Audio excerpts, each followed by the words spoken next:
The first I had heard about the little people was when I lived in a place called Moisevili.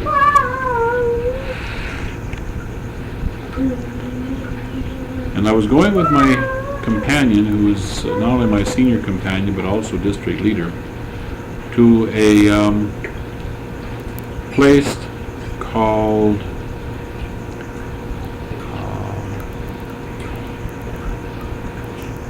Malietoa, big village. Right along the coast. The coast was inside of a very, very large lagoon, so there are no big waves along the coast. The story that I heard was in the morning was from the person who was the district leader of the church there. Not the district leader of the mission, but the district leader of the church. And he told me of an experience that he had the night before about little people.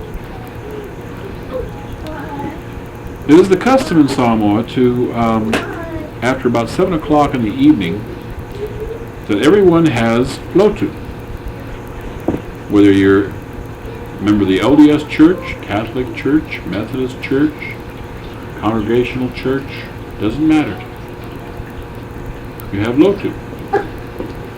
And everybody is to be in their house, and for 15 minutes we have a song, prayer, scripture reading, sometimes a Bible story. After that, this is about 7 o'clock in the evening and it's dark. With very rare exception, nobody should be out making noise, because the house has no walls in the whole village, and you can't block noise out. Be considerate, you're just playing quiet. Well, about 9:30, 10 o'clock at night, there was some noise down along the beach. The tide was out, so there was a lot of beach.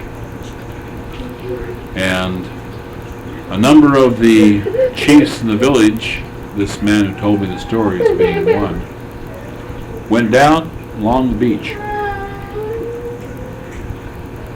And it's like sometimes happens, kids get down there and they start playing and having a good time running around, making some noise, and sometimes dancing in the moonlight.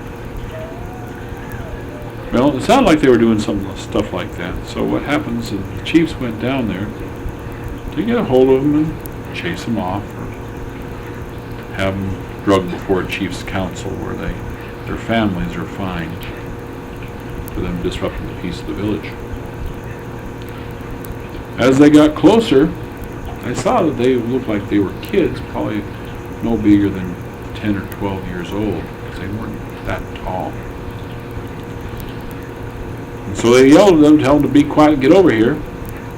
They immediately started running.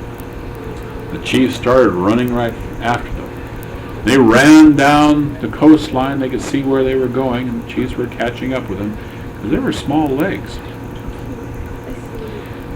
And they knew that they had them, because I knew around this one particular bend, all it was sheer rock. Right to the water, big cliff. There's no way to get out. Now,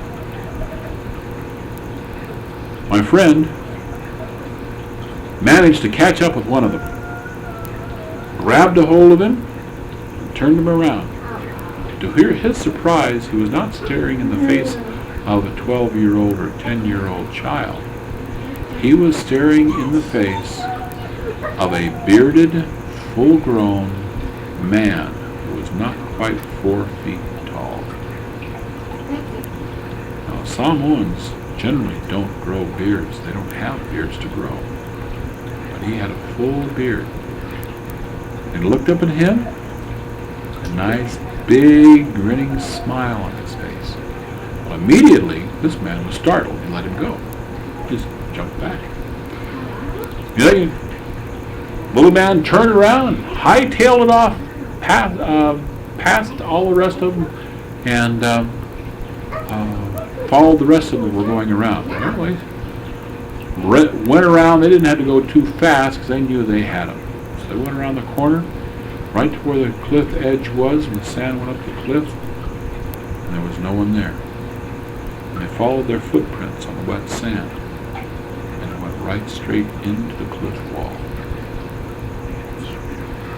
That's the first story I heard with the little people.